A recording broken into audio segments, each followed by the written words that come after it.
Hi, welcome back to class. And this week we are moving on towards the end of our semester. So we're going to look at the idea of problem solving in the political process. And we're going to look at fiscal and social policies.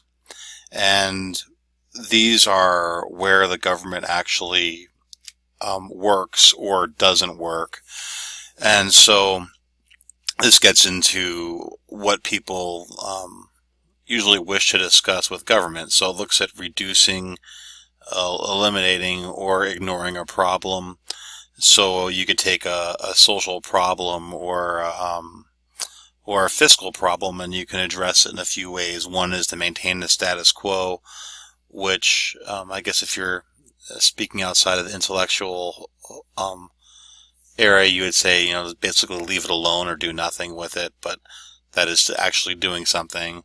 Or you could try to address a problem by making it better, so by ameliorating the problem, so making it not as big of a problem. Or you could take a social policy stance on making a problem worse. We can all think of some situations like that, where there's a bad problem and you have a policy set up to make the problem much worse. Social policy is often confused because people don't always discuss what a policy is intended to address. For example, you have the Affordable Care Act, or Obamacare, which was designed to take about 47 million Americans who didn't have insurance and find a way to ameliorate that problem. And so the Affordable Care Act did that by a few different mechanisms. One is requiring employers to provide insurance. Another one was actually taking a conservative idea from the 90s, the Heritage Foundation, which is a policy shop for conservatives, and that was requiring people to buy insurance, the mandate. And the other one would be to expand insurance programs for the poor, which was done in most states. South Dakota is one of the outliers that decided not to do that, and they turned away a lot of federal money in doing so. But that's an example. People discuss that particular piece of legislation, and they'll discuss it in inaccurate ways, and partly is due to messaging, from the politicians. So, they talk about affordability with health insurance and other issues that came up with it. But that's an example of a policy, and you can see how, you can easily take that policy and make it better, possibly by increasing some funding for people to expand who has access to it, or lower the premiums for the purchasers of less means. Or you could have maintained a status quo by doing nothing with it. Or you could have done what the tax bill last year did and make it a bigger problem by getting rid of the mandate. So that in December of last year, the part of the tax bill removed the mandate, which basically will just raise costs for everybody that decides to buy insurance. So that's an example of making a problem worse. But you could think of other ones that do this. But social policy is a really interesting area to study, and like I said, this is what people usually talk about when we're having a political discussion. And ultimately, when a politician leaves office, it's how they're judged, by how they attempted to work with policy. And most people who are in an executive setting, who are a governor or mayor or president, usually care about their legacy and how they're remembered for what they try to do. And the policy, what they try to address, is usually the legacy they leave behind. Ironically, sometimes whether or not they're successful with that has less to do with what they actually push for. So policy is a very interesting area.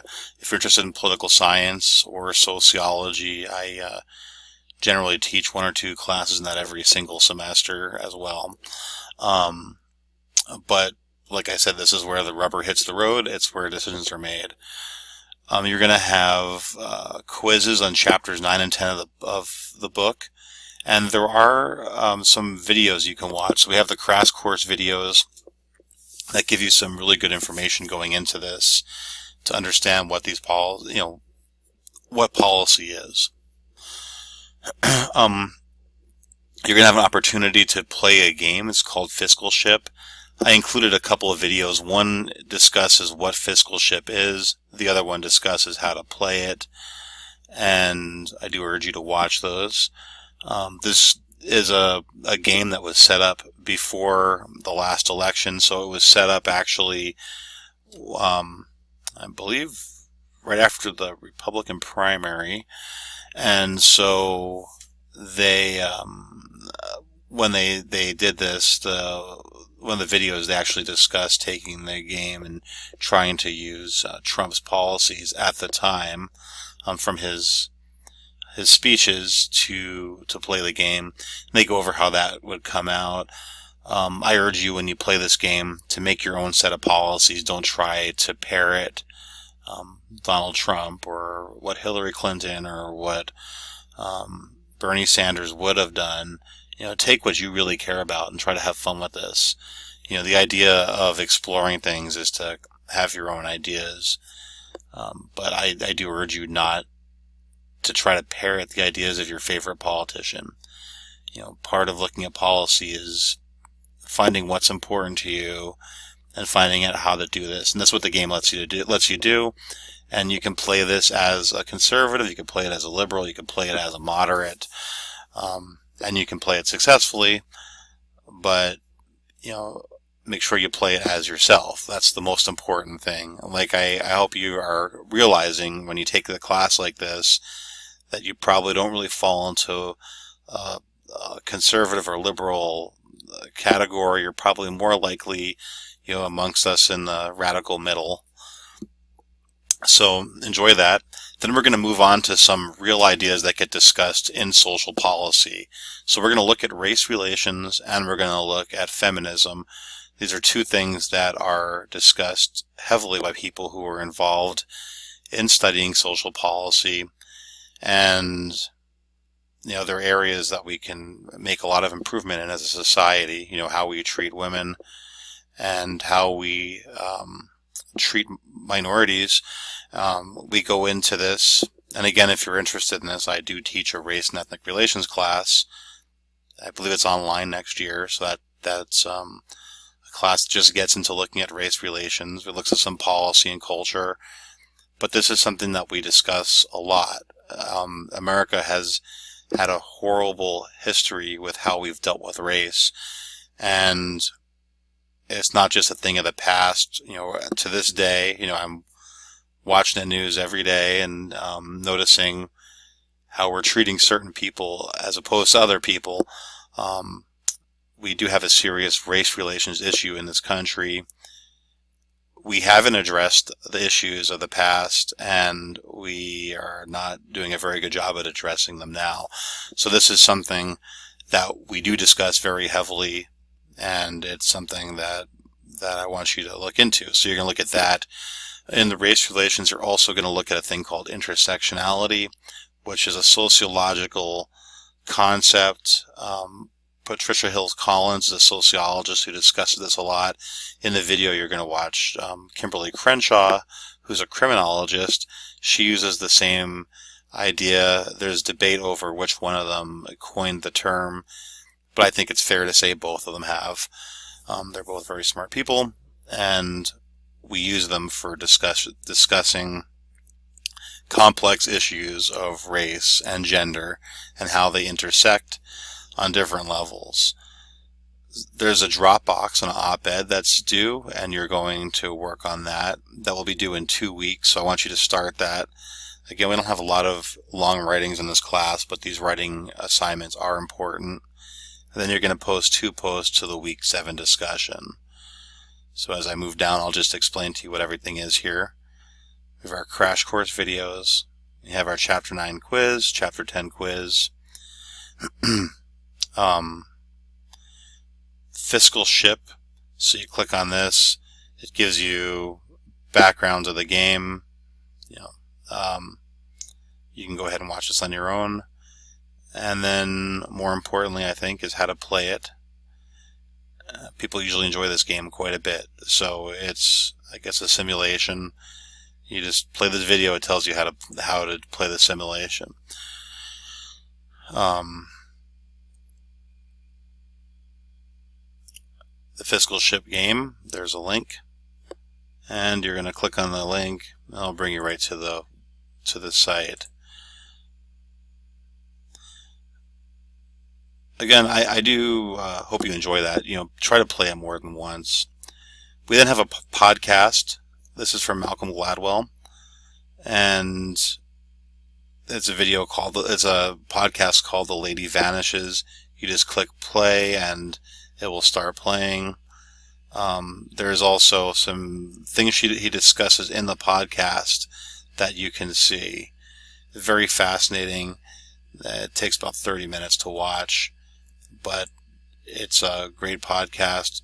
Again, this was recorded before the election, but this deals with a psychological concept and how women get treated in the political realm and other realms. But The Lady Vanishes, it gets into looking at moral licensing, which a lot of people think explains a lot of what happens in politics. There's a short video called Makers, kind of old video. It gets into looking at some ideas of feminism. There's a link to a writing on everyday feminism. This was written in 2012, but I think it's one of the best to-the-point discussions on what feminism is. And this is a very important read, I think, especially for men, to see how that feminism is a concept that men should embrace as well. You're going to write about these podcasts and the video and the article. And then we have two videos, both of them of scholars. So you have Brian Stevenson, and he is a criminologist, and he's talking about the story of justice. He wrote numerous books, and he's discussing one of the books he wrote here. He's also faculty at a couple of universities. We have Kimberly Crenshaw, who another attorney actually, but she's also a faculty at UCLA and I believe Columbia, and she discusses intersectionality. And you're going to discuss these videos. We have an op-ed assignment, and there is going to be two initial posts you're going to make for the discussion, for the Week 7 discussion. And those posts are going to be discussing what you took away from the simulation, and you're going to take the concepts of feminism and race relations or intersectionality, and you're going to tie them in to looking at social policy. So, like I warned you guys, this week has quite a bit, but it's not too much. The videos and everything should take you about an hour to watch. But this is very important stuff, and this really caps the class off in an interesting way. If you have any questions, make sure you go ahead and send an email to me. I have gotten some emails from people talking about publishing their letters, and it looks like we'll have a couple published in the next couple of days. I urge you to get this done. It's extra credit, and it's not hard, and in fact, it's quite a bit of it's a lot of fun. So have a great week, and let me know if you have any questions.